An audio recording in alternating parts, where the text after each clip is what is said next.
Think back to when Canada was a soccer country without its own league, without a place to develop and showcase our own players, or a space where fans could sing their songs and hold their scarves high and show their true colors in their own hometowns. Getting the Canadian Premier League off the ground had to happen for Canada to co-host the 2026 World Cup. But the time was right for the sport and for the country.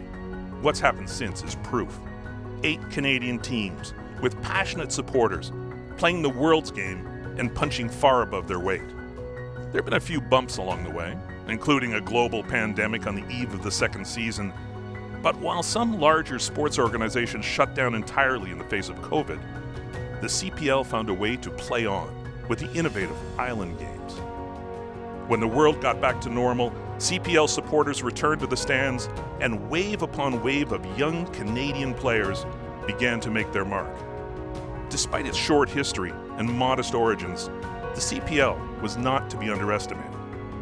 Consider some recent history. Last year, 2 CPL teams beat MLS teams. The huge disparity in payroll didn't matter when it came to what happened on the pitch. And then, in the first months of 2025, reigning CPL champs Cavalry FC made history, beating Pumas, one of the traditional Big Four in Mexico's Liga MX, in the CONCACAF Champions League. Those were remarkable team achievements that were mirrored on the player side, where CPL alumni have been steadily moving up the international ranks.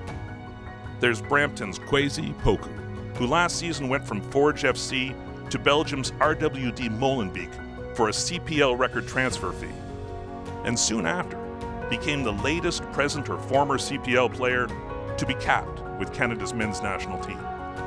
And then there's brilliant young keeper Emil Gazdov, who joined Pacific FC as a 16-year-old and this year signed with CF Montreal of MLS and joined their first team. There will be more, many more, where they came from. Canadian talent nurtured right here at home.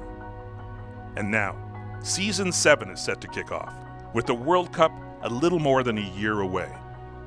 It couldn't be more clear. This is our country. This is our game.